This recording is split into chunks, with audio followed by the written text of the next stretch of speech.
함께 다룰 주제는요, 내적 맹세입니다. 잠시만요, 제가 안경을 좀 이렇게 쓰고 보겠습니다.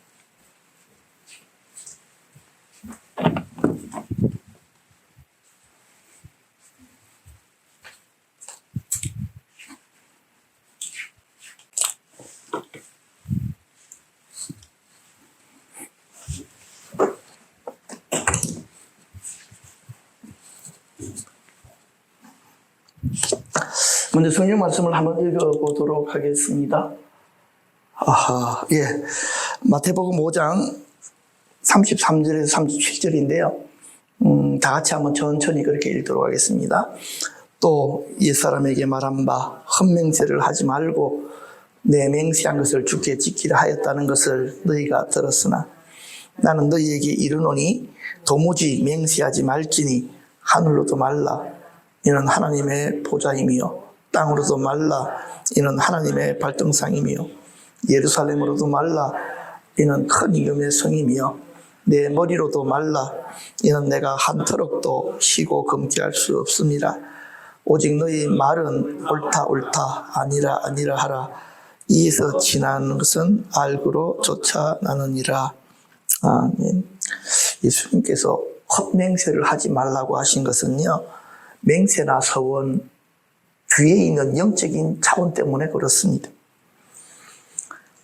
사람의 입에서 나오는 말들이 영적인 세계에 영향력을 미치는데 특히 맹세 또는 서원 이런 것들은요, 만약 입으로 뱉어놓고 실행하지 아니하면 그것이 올무가 되어져 가지고 내 삶에 영향력을 미치기 때문에 그렇습니다. 그래서 마침 우리가 고리대금업자들한테 돈을 빌리면 계속해서 달라고 요구하잖아. 마찬가지로요, 이러한 일들이 벌어지는 것입니다. 영적인 세계에서 내가 한 맹세에 대해서 왜 안 해? 왜 안 갚어? 왜 실행 안 하는 거야? 하고 계속적으로 요구하고 있다는 것들을 여러분들이 이해하셨으면 좋겠다. 그래서 할 수 있는 것은 할 수 있다. 할 수 없으면 할 수 없다. 그렇게 해야지. 내가 뭐를 걸고 그러는데요. 건다고 해가지고 맹세 지키는 거 보셨습니까? 아니. 그래서 오늘 특히 내적 맹세에 대해서 좀 다루는데요. 이 내적 맹세는요, 특히 여자분들에게 깊이 연관이 되어져 있습니다. 남자들은 내적 맹세를 하기보다는 주로 뭐라 그러죠? 어떤 사건이 벌어지면 거기서 대부분 풀어버린다는 것입니다. 그러나 그렇지 아니하고 여자들은 수동적으로 내적인 맹세로 그 부분들을 감당하기 때문에 이 내적 맹세라는 주제는 남자들보다는 여자들에게 더 많은 영향력을 미치는 부분이다. 이 말씀을 드릴 수가 있겠습니다.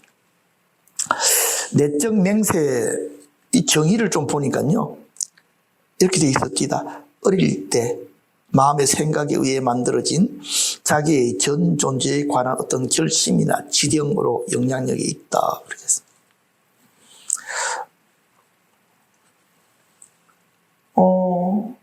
어린 시절에는요, 자기 스스로에게 많은 내적 맹세를 합니다. 그런데 그것이 내적 맹세인지 몰라. 그냥 자기 속으로 그냥 하는 거야. 나는 여자들 같은 경우에 난 절대 결혼 안 할 거야. 그리고 그 맹세하고 결혼 안 한 사람들은 별로 없습니다. 그죠? 주로 다 합니다. 나는 절대 이런 식으로 살지 않을 거야. 자기 집안 가정 형편을 보면서. 심지어 어떤 사람은 나는 절대 노래를 하지 않을 거야. 노래하다가 누구인가, 그쵸?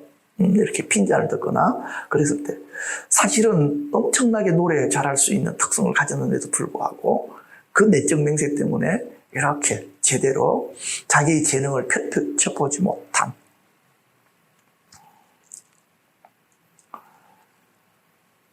이런 내적 맹세는요, 그 사람의 삶을 한 부분을 영원히 묶어버리는 역할을 하게 된다 하는 것입니다. 내적 맹세의 특징을 좀 보면요, 본인은 잘 의식하지 못합니다. 왜냐니까, 어렸을 때 이런 내적 맹세를 하지만, 그때, 뭐라 그럴까요? 어린 마음으로 그냥 이렇게 해버린 것이기 때문에, 또 세월이 많이 지났기 때문에, 그것들을 마음에 이렇게 잘 남아있지 않습니다.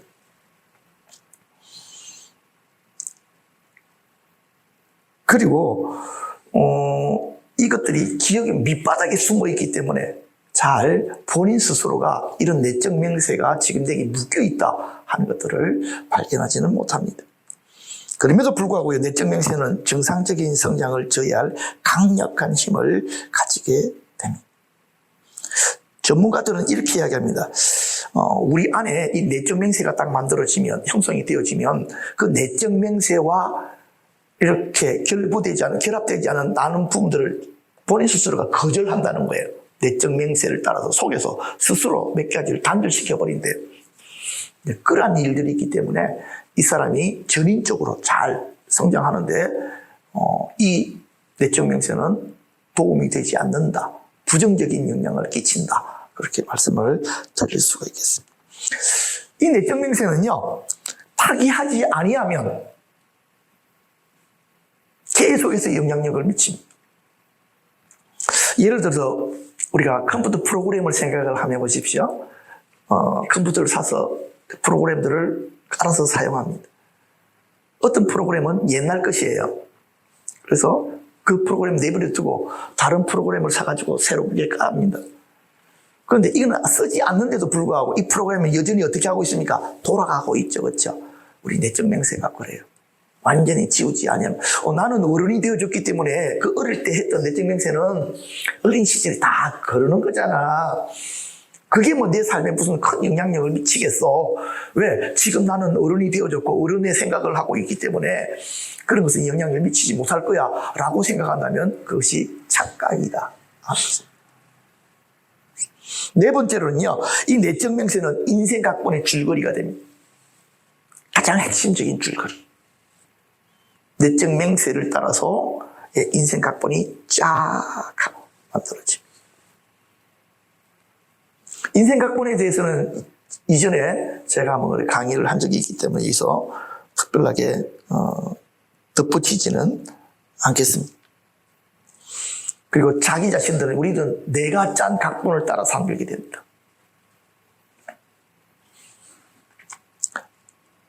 다섯 번째, 내적 맹세는요, 영적인 묶임과 연관성을 가지게 됩니다. 특히 부정적인 내적 맹세 중에 보복과 관련되어진 것은요, 내가 저 사람 꼭 보복할 거야 라고 하면요, 신기하게도 부정적인 소울타이가 엮어져요. 그 사람이랑. 네, 그 사람과 내가 영적인 소울타이가 이렇게 묶어져서 그 소울타이를 통해서 어둠들이 내 삶에 영향력을 미치게 되는 것입니다. 어떤 사람들은 축사를 이렇게 했는데도 뭐 얘가 나간 것 같은데도 다시 들어와 있는 것 같고 나가지 않는 경우들이 있는데 이런 부분들이 주로 이 내적 맹세를 한번 다뤄줄 필요가 있더라고요. 축사를 해도 축사가 되지 않은 영역들, 특히 그런 부분들은 내적 맹세와 연관되어져 있을 수 있다 하는 것을 깨달을 수가 있습니다. 부정적인 내적 맹세의 가장 핵심이 뭐냐니까 절대로 뭐뭐하지 않을 거야 하는 것입니다. 제가 사례를 하나만 이렇게 설명을 드리면요, 이 앞에 나와 있죠. 계속해서 유산하는 한 여인인데요, 정말 아들을 원합니다. 근데 몇 번이나 아기를 가졌는데도 불구하고요, 3개월만 지나면 유산을 하는 거예요. 그런데 병원에서 어떤 몸에 문제가 있는지 종합 검사를 해봤는데도 아무런 문제점들이 발견이 되지 않습니다. 그래서 한 상담자가 만나가지고 가계도를 쭉 그려가지고 가계도 검사를 했어요. 그러다가 이제 뭐가 발견되냐니까 부모님하고는 관계가 문제가 없었는데 누구랑 문제가 생기니까 오빠. 이 오빠가 뭐라 그럴까요? 입에 욕을 달고 있는, 그리고 동생을 자주 폭행을 하는, 그런데도 불구하고 그 부모님들이 엄격하게 그 오빠의 일들을 제한하지 않고 거의 방임하다시피 이렇게 키웠습니다. 그래서 이 사례자가 9살 되어졌을 때에 특별히 학교에서 어떤 일들 때문에 오빠랑 이렇게 싸우게 되어졌는데 그날 정말 심하게 오빠한테 맞았다는 거죠. 그러면서 이 사례자가 자기 마음속에 뭐라고 맹세하니까 나는 어른이 되면 절대로 남자 아기는 낳지 않을 거야 라는 맹세를 한 것입니다. 얼마나 미웠으면, 그치? 오빠가 얼마나 미웠으면 나는 만약 어른이 되어줘서 아이를 낳아도 절대로 남자 아이는 낳지 않을 것이다. 물론 이런 일은 자라면서 어떻게 되어집니까? 기억 속에서 사라지게 됩니다. 이 맹세가 이 살해자 마음속에 신념의 형태로 남아있었고 이것이 무엇의 명령을 내리기 시작했냐? 몸의 명령을 내려서 잉태되어져 있는 아이가 낙태되도록 만드는. 그래서 상담자가 오빠를 미워한 죄를 고백하게 하고 오빠를 용서하게 하고 그리스도의 권세로 믿는 믿음으로 그녀의 몸에 명령하여 해로 명령을 깨트린 것을 선포하게 됩니다. 그리고 하나님의 말씀대로 다산하고 번성하도록 축복하게 됩니다. 그리고 놀랍도록요, 이 사역이 끝나고 나서 이 살해자가 아름다운 남자아이를 출산하게 됩니다. 그러면서 이 사례에서는 상담자가 아주 좀 탁월했던 것 같아요. 믿음에 대한 소망을 가지고 어떻게 했냐니까 당신이 남자아이를 출생하고 안고 있는 그 모습들을 상상하면서 매일매일 그것이 현실이 되도록 기도하라. 특히 아이를 잉태했다고 한다면은 그렇게 해서 부정적으로 타고 들어오는 생각들이 있거든요. 왜? 이전에 아이를 낙태해본 경험이 있기 때문에 사단이가 계속해서 옆에서 뭐라고 할 것 같습니까? 너 이번에도 낙태할 거야. 낙태할 거는 저주를 할 텐데 그런 상상요법을 통해 가지고 계속적으로 뭡니까?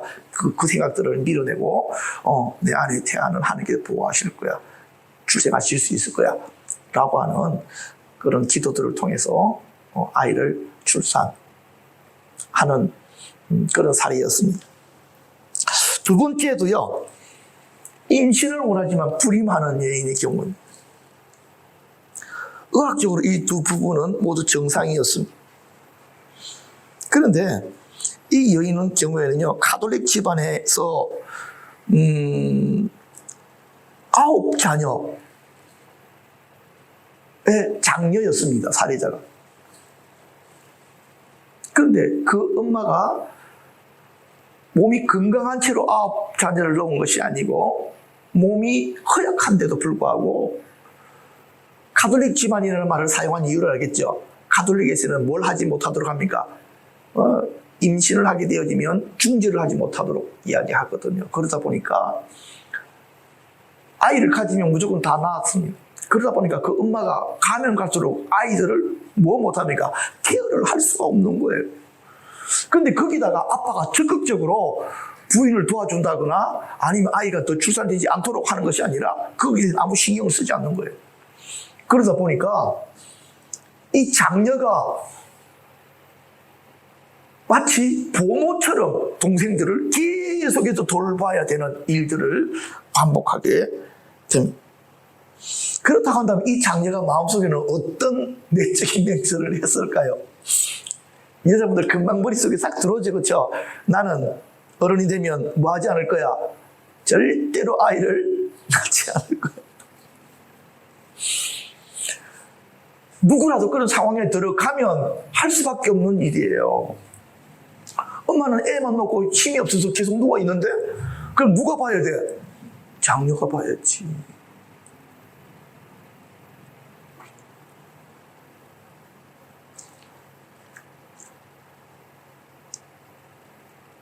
물론 이러한 내적 맹세는 자기가 이제 커서 이제 어른이 되어지고 했으면 잊어버리지만 그녀가 막상 결혼을 하고 나서 어떻게 되어집니까?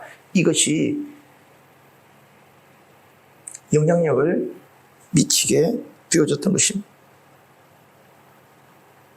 그래서 상담자가 그녀에게 아버지와 어머니를 정말 불평하고 불경한 그 부분들에 대해서 회개하게 하고 또한 그 부분에 대해서 죄사함을 선포하고 예수 그리스도의 이름으로 내적 맹세를 파기하고 그의 내적인 존재와 육체에게 아이를 가질 것을 명령하게 됩니다. 그리고 두 아이를 출산하게 된 그런 사례입니다. 이 부정적인 부분들 조금만 더 살펴보면요. 내가 부모가 되면 절대 뭐뭐하지 않을 거야 라는 이런 내적 맹세를 하게 됩니다. 근데 여러분, 내가 부모가 되면 절대로 뭐뭐하지 않을 거야 라는 이 맹세를 지킬 수 있을까요? 없을까요? 이것을 어기게 되면 어떻게 될까요? 자기가 맹세를 해놓고 자기가 어기기 시작하면 영적인 문제가, 심리적인 문제가 분명하게 발생을 하게 됩니다. 그렇기 때문에 이런 내적 맹세들을 발견을 해서 처리하는 것이 무엇보다도 중요합니다.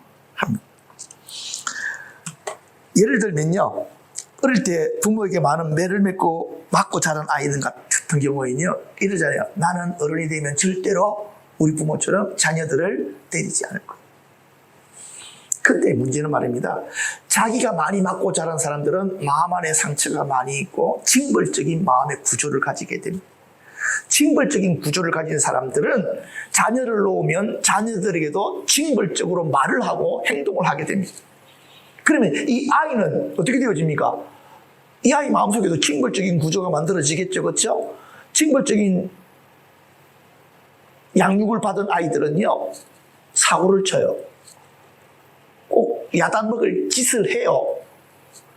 그렇게 될 수밖에 없잖아. 그러면 어떻게 합니까? 네, 당연하게 징벌을 하는 거지. 그런데 그것을 무엇을 어기는 거야? 나의 내적인 맹세를 어기는 거잖아. 그러면 죄책감이 들어. 영혼 안에서. 범법에 쓰니까 그 죄책감은 더 큰 분노로 이어져. 좌절과 분노로 이어진다고. 그러면 그 아이에게 어떻게 할 것 같습니까? 더 큰 징벌과 더 큰 분노를 풀게 되어 있다고. 악순환이 계속해서 이루어지면서 나가게 되는 거죠.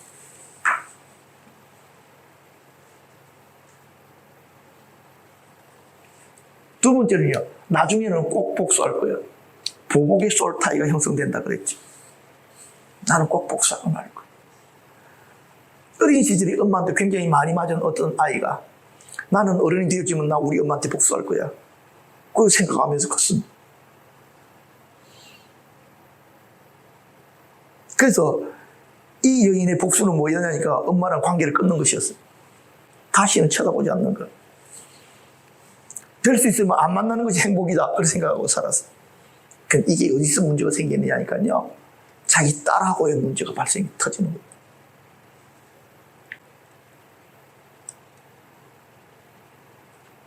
엄마와의 관계가 좋지 않았던 딸들은요, 자기 딸들과의 관계 속에서 문제가 발생하게 되어져 있어요. 이건 거의 필연적으로 나타나게 되는 일들입니다. 아마 이 사례자는 이해할 수 없었을 것입니다. 무엇을? 나는 내 딸에는 최선을 다해서 딸한테 하는데 왜 딸이 이렇게 말을 안 들을까? 왜 내 의도대로 움직여주지 않을까? 왜 내 마음을 상하게 할까? 그거요? 네. 내가 엄마한테 했듯이 그 딸이 자기한테 할 줄은 상상도 못했기 때문입니다. 내가 이렇게 안 하면 내 딸은 그렇게 안 할 거라고 생각했던 거예요. 그러나 심리적인 메커니즘으로 보면 그렇지 않다. 그냥 쉽게 이야기하면 콩 심은 데 콩 나고 팥 심은 데 팥 난다. 풀어야 될 영역들을 묶어놓은 채로 놔두면 어떻게 된다고요? 그 묶임이 나와 내 자녀 속에서도 그대로 나타나게 된다. 한 이런 무서운 법칙들을 우리들이 잘 이해를 해야 됩니다. 그래서 나온 유명한 말이 있습니다. 미워도 다시 한번. 부모 관계에서도 이게 참 중요합니다. 미워도 다시 한번 찾아가서 풀고 정리하는 것. 세 번째는요, 나는 어른이 되지 않을 거야 라고 하는 무능한 아버지와 강한 어머니를 가진 남자들에게서 나타나는 아주 독특한, 이걸 피터팬 신드롬이라고 부르는데요.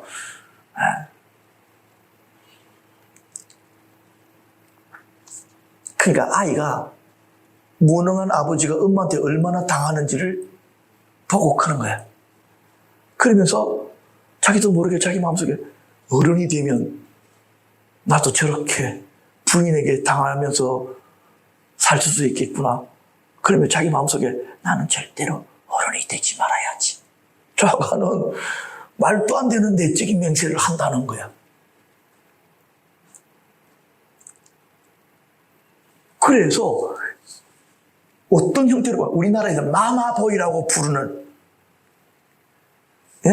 형태로 이것들이 자라게 되는 것입니다.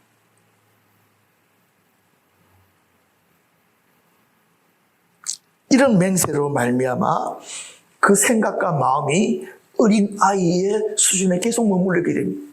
이것이 지금은 더 많이 강화가 되는데 게임 때문입니다.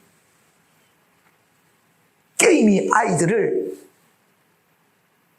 정신의 연령들을 계속해서 그 세계에 묶여 있도록, 옛날에는 상상을 통해서 들어갔잖아. 지금은 게임을 통해서 그 세계로 들어가는 거예요. 어떤 세계로? 게임의 세계, 바로 네버랜드로 들어가는 거예요. 거기서 막 자기가 하고 싶은 것을 막 하면서, 아이들은 뭘 생각하니까 어른이 되어져서 힘들게 돈 버는 거 너무너무 힘들어. 나는 이 세계 속에 계속 머물러서 살 거야 라고 하는 심리적인 메커니즘들이 만들어지게 된다 하는 것들을 이해하시면 좋겠습니다. 그래서 이런 심리적인 메커니즘들을 이해하는 것, 그리고 이 부분들을 좀 깨트려주는 것, 이런 것들이 무엇보다 중요하다 하는 것입니다. 그렇다고 한다면 긍정적인 내적인 맹세는 좋은 것일까요? 여러분 어떻게 생각합니까? 나는 반드시 어떻게 했으라도 뭐뭐 하고 말 거야. 여기 한 사례가 한보철강 정태수 회장입니다. 정태수 회장은요, 1923년생인데요. 경남 진주의 진짜 가난한 농부 가정의 아들로 태어났습니다.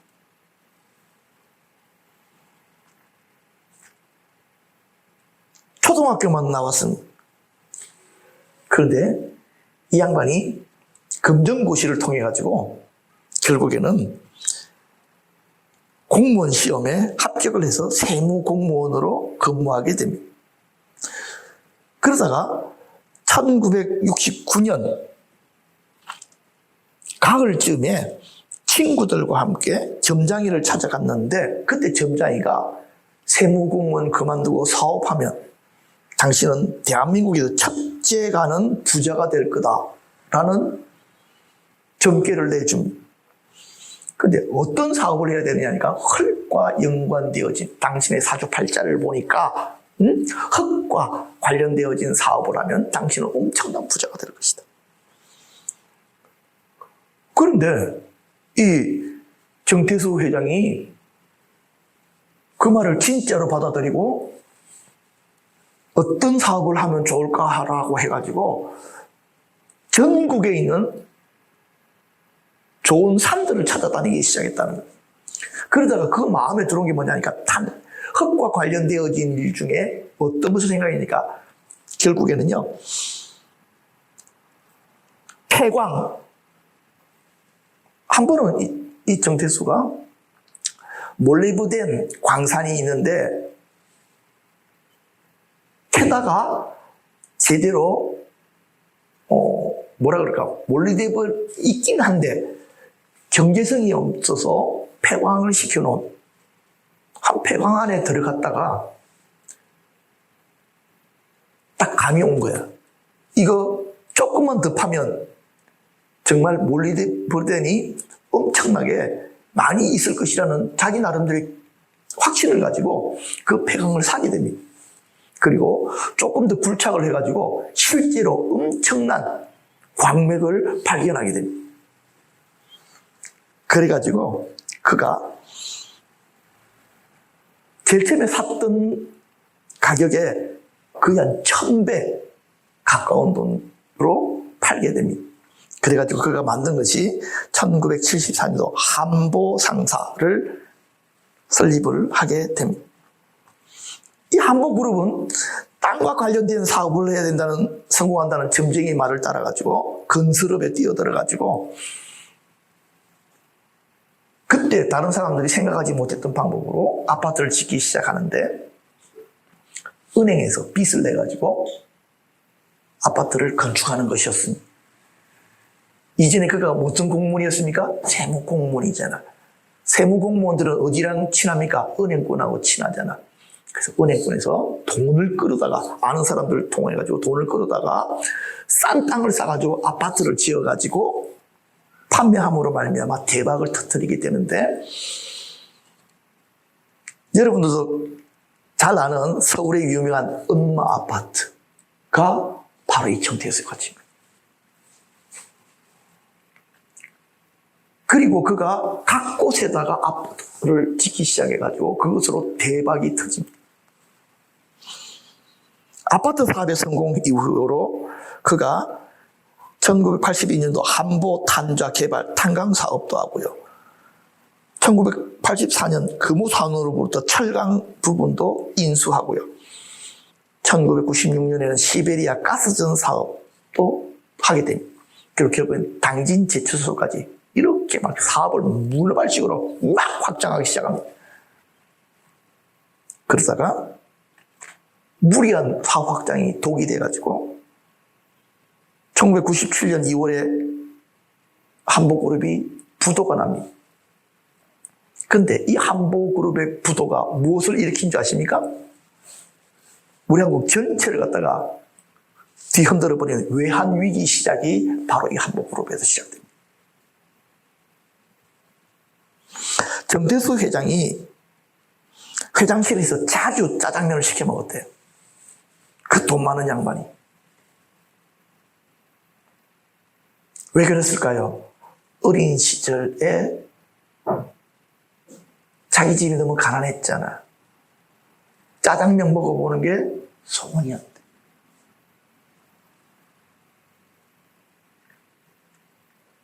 여러분, 짜장면 먹어보는 게 소원인 사람들이 적지 않습니다. 옛날에.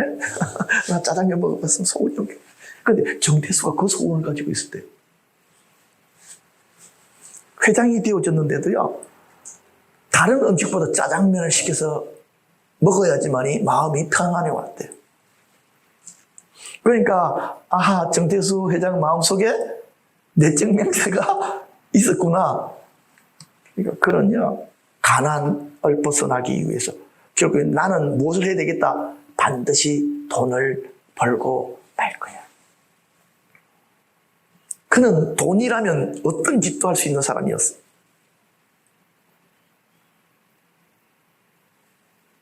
그는 단기간에 엄청난 돈도 벌었고 그 돈을 완전히 말아먹는 그런 인생을 살았습니다.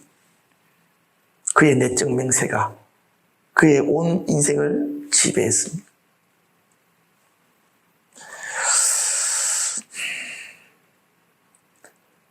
이런 내적 맹세는 겉으로 보면 나쁜 것 같이 보이지는 않습니다. 그러나 그 내적 맹세 스스로가 묶여져서 평생을 자유함이 없이 살아가게 됩니다.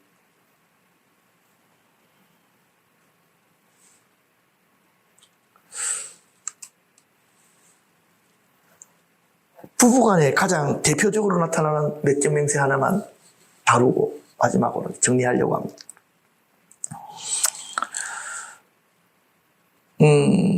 남편들이 가지고 있는 대표적인 내적 맹세입니다. 여자들에게 정직하게 말하면 절대 나만 손해볼 뿐이야 라고 하는 그런 내적 맹세, 아니면 자기 스스로 인식을 가지고 있다. 가만히 보면요, 여자분들이 기억력이 좋아. 그래서 아이들을 이렇게 자라면서 아이들이 거짓말 할 때도 금방금방 잘 읽거든. 처음에는 특히 예를 들어 남자아이들 같은 경우에 어떤 잘못을 저지르고 엄마랑 이야기를 하고 다음에는 절대로 안 하겠다고 약속을 했는데 또 어기게 되어져 있어요. 그렇죠? 그리고 혼이 나면 남자아이들이 뭘 하기 시작합니까? 거짓말을 하기 시작하잖아. 그치? 근데 엄마들이 그 거짓말 하는 것도 알아. 왜냐면 레이더가 딱 켜져가지고 네가 무슨 짓을 하고 있는지 나는 멀리 떨어서도 다 읽어낼 수가 있어. 엄마들의 레이더가 그렇게 무서워. 옛날에 이제 우리 영광이가 게임을 막 좋아해서 학교가 어느 날 일찍 마쳤어. 그래가지고 옳다구나 하고 집으로 바로 안 오고 게임방에 가서 열심히 게임을 하고 있었다. 우리 사모님이 시장을 딱 가다 갑자기 탁 느낌한 거야. 지금 영광이가 게임장에 있겠구나라는 영감을 가지고 영감을 쫓아서 쫙 찾으러 간 거야. 그래가지고 게임하고 있는데 들어가서 찾았잖아. 영광이가 다 게임하다가 자기를 찾아온 엄마를 보고 어머니 왜 여기 오셨나요? 딱 잡혀가지고 집어넣고. 그래서 내가 이제 입장을 바꿔놓고 생각하니까 영광이가 좀 불쌍하긴 하더라. 저기 레이더가 좋은 엄마 밑에 살면 인생이 곤고해지는 거지. 그러다 보니까 이 남자들은 어떤 마음의 태도, 내적 맹세하게 되냐면 여자들에게는 절대로 정직하게 말하지 않을 것이다 라고 하는 것이 은연중에 이렇게 만들어지게 되는 거예요. 그래서 결혼 전에 연애할 때는 부인하고 굉장히 잘 소통하던 남자들이 결혼을 하면 아내의 모습 안에서 엄마가 딱 보이면 그때부터는 뭘 안 하기 시작합니까? 정직해지지가 않고.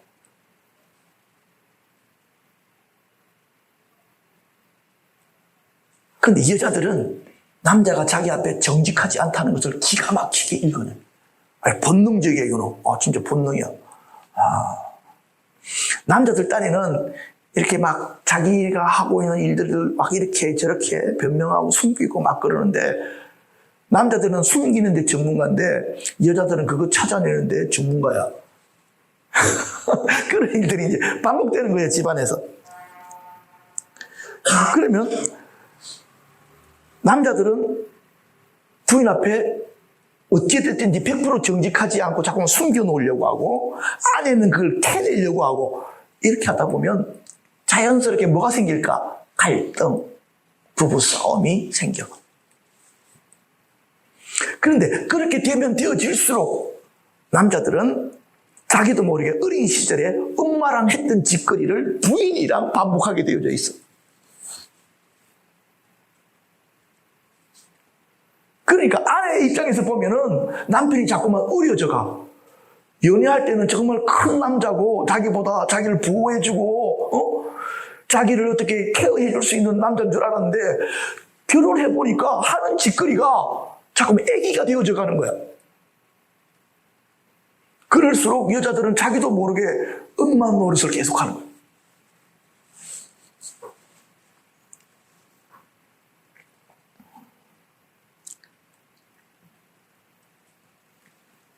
그래서 이게 어른도 고착화가 되어지면 뭐가 안 생기니까 부인하고 뭐가 잘 안 되겠습니까? 관계가 잘 안 돼. 대화부터 시작했어. 이제 그렇게 되어지면 아내들이 어떻게 해주냐니까 남편과의 진실한 대화가 안 되어지니까 친구들하고 이렇게 같이 놀게 되어지고 취미생활에 집중하게 되어지고 신앙생활을 하는 부인들 같은 경우는 교회생활에 집중을 하게 되어지는 그러면서 남자와는 계속해서 소외된 관계를 이렇게 가지게 되는 거예요. 그러다가 어떤 문제가 딱 생기면 어떻게 되겠습니까? 이혼하는 거야. 이 아줌마 가지고는 안 되겠다. 새로운 아줌마를 찾아야 되겠다. 그렇게 해가지고 남자가 예를 들어서 자기 부인하고 이제 정리를 해서 새로운 부인을 만나면 어떤 일이 벌어질 것 같습니까? 똑같은 일이 반복되는 거예요.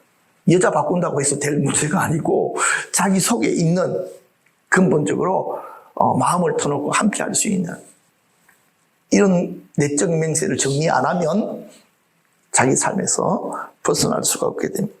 자, 그렇다고 한다면 부인들은 어떤 내적 맹세를 가지고 있을까요? 나는 절대로 마음을 주지 않을 거예요.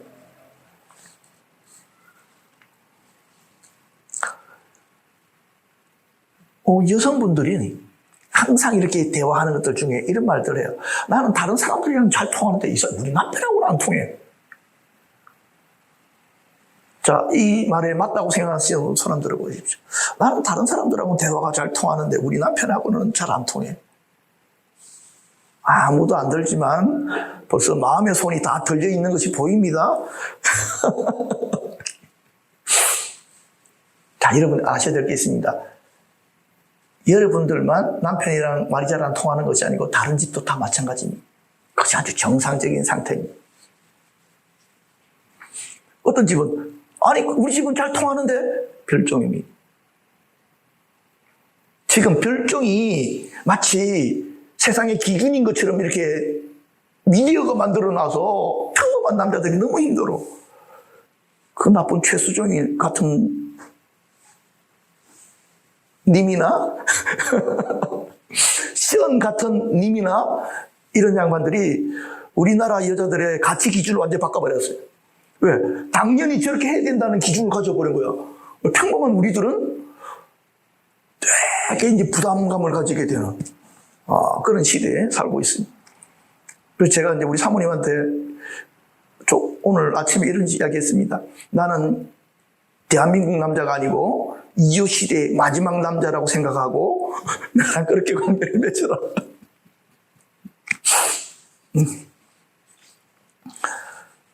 난 그게 편하더라고요. 나는 이효 시대의 마지막 남자로 살다가 그냥 갈 것 같습니다.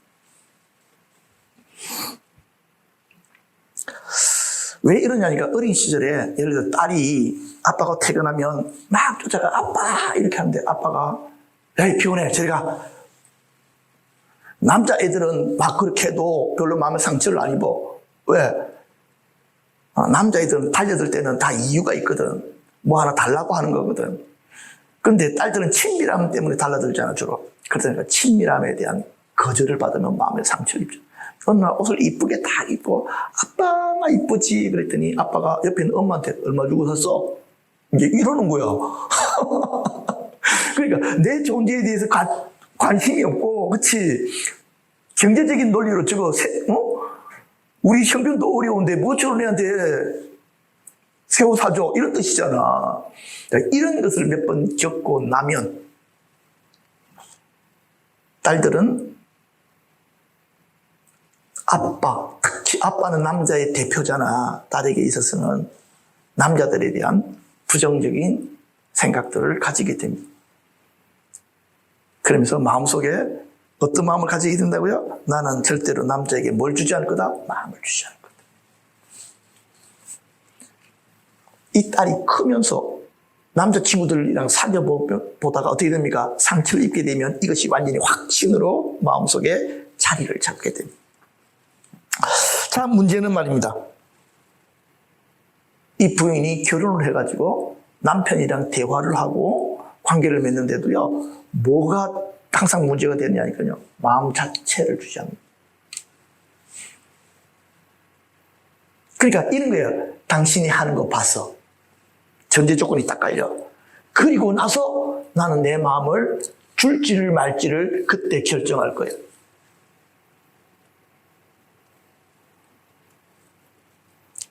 그런데 전문가들은 또한 이렇게 이야기를 합니다. 여성들이 혹 자신의 삶을 남편과 나누려 한다 해도 할 것과 안 할 것을 분명하게 가린다.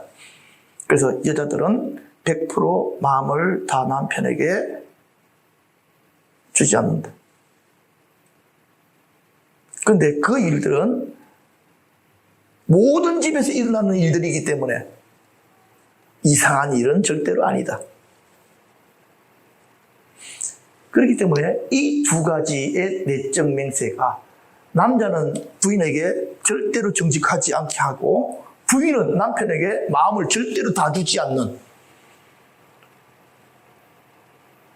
가정에서 일어나는 모든 문제의 근원이 바로 이 간단하게 요 안에서, 그렇죠? 근본적인 문제점들을 우리들이 발견하게 된다. 좀 어떤 것 같습니까? 네. 제가 그랬잖아요. 이거 아닌 사람들도 있어요. 그런데 그 사람들은 특별한 사람들이 천연기념물들이에요. 그냥 일반적인 사람들은 대부분 이런 걸 가지고 살아간다.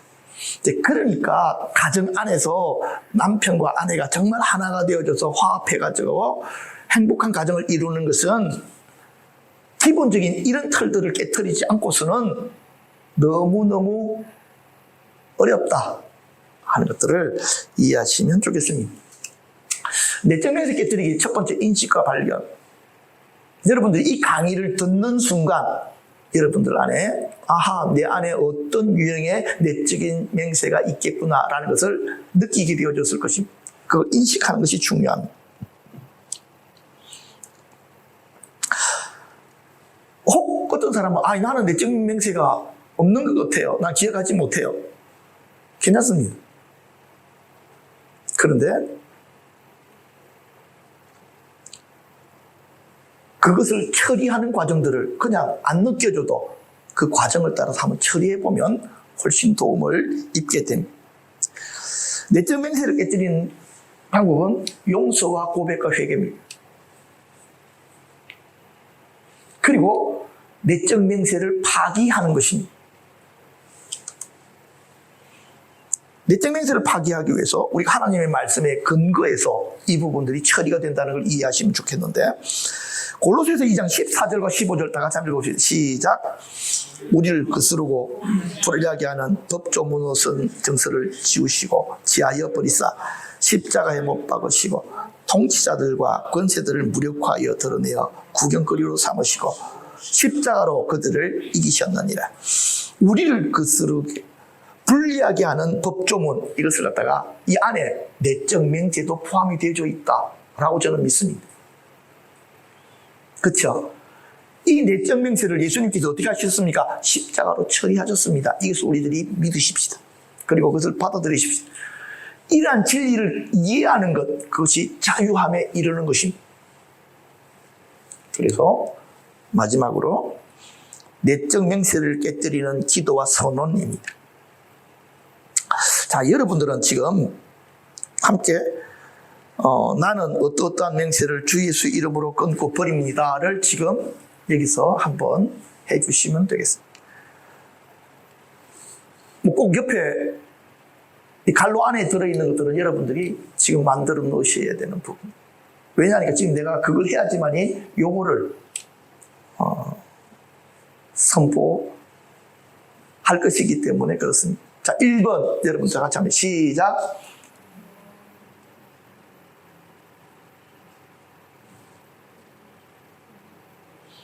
하셨죠?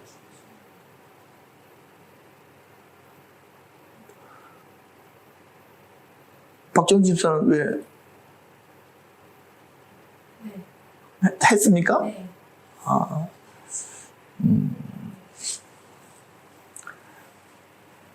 지금 제가 선포하겠습니다. 예수님의 권세와 능력으로 당신의 내적 맹세가 끊어졌음을 선포합니다. 나는 당신의 몸과 영이 더 이상 이것에 묶여있지 않을 것을 명령합니다. 이제 당신은 자유로워졌고 원래대로 회복되어졌음을 예수님의 이름으로 선포합니다. 여러분 그는 믿음으로 받아들이십시오. 또 이런 것들이 사실은 케이스 바이 케이스대로 할 필요들도 있습니다. 그런데 여러분들이 큰 그림만 가지시면 됩니다. 아하, 내 안에 있는 내적 맹세가 내 삶에 그렇죠, 부정적인 영향을 미친다.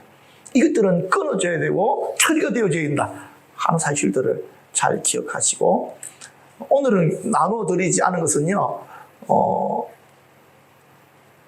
좀 이거는 사실은 좀 케이스 바이 케이스로 많이 되어져야 되는 부분이라서 일단 여러분들이 함께 모여서 좀 나누시고 여러분 스스로를 위해서 기도하시고 풀어나가시는 시간들이 되시기를 바랍니다.